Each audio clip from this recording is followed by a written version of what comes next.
today I have another baking demonstration, but I'm gonna be doing a little bit of reminiscing today as well. We are gonna be using a cookbook from 1983.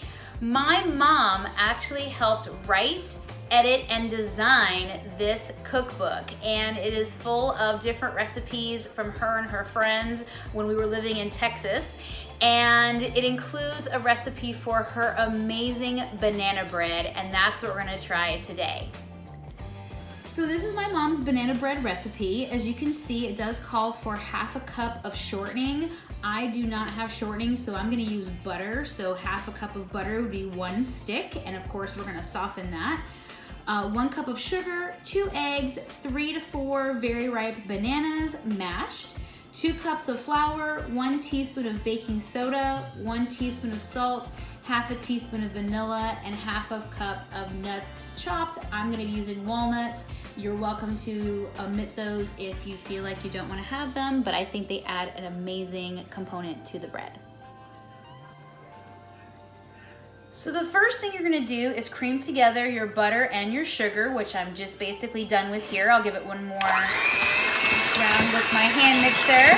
We're just looking for a fluffy texture between the butter and the sugar, which we have, right? So now we're gonna go ahead and we're gonna add in our eggs and our banana, and we're gonna continue mixing it with the mixer. So I have my 2 eggs, and this was our bananas all mashed up. Beautiful, beautiful. It's okay if you have a couple little chunks of banana. In fact, I think it adds to the bread. And we're gonna give that another mix with the mixer.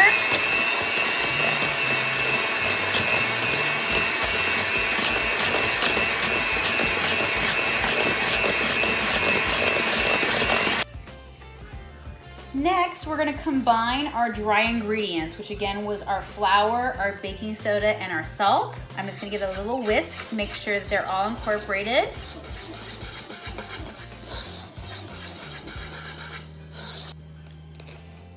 And now we're just gonna add our dry ingredients to our banana mixture and stir that in with our rubber spatula. So this is the time that you don't wanna over mix. You just want to get our dry ingredients incorporated into the batter just until it is combined.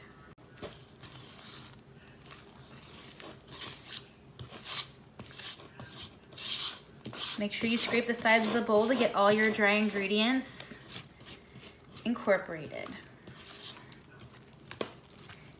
And again, you can see as the dry ingredients start to come together with the wet ingredients, you're gonna have a nice batter.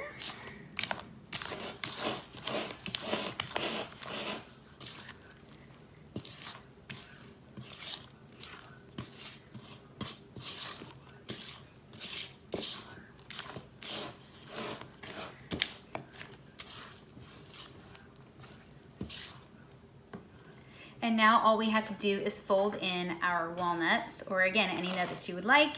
And again, if you need to skip that step, that is okay, but I think it adds an amazing part to the bread.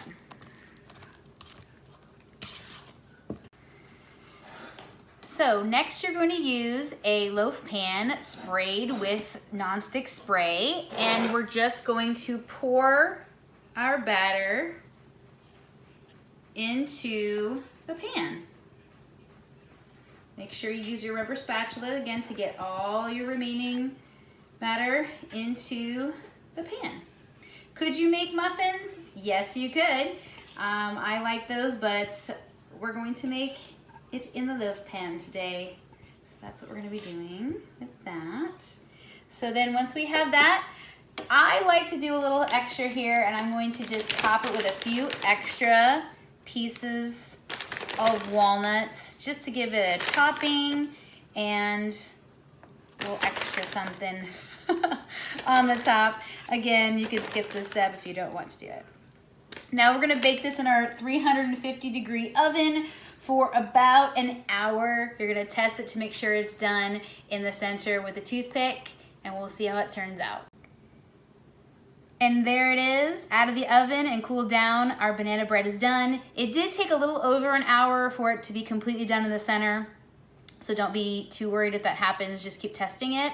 And I do have to say, I did forget to tell you to put the vanilla in the liquid part of the batter, so don't forget to do that. I did do it, I just didn't mention it, so make sure that you do that before you put it in your dry ingredients, and you should have a wonderful banana bread.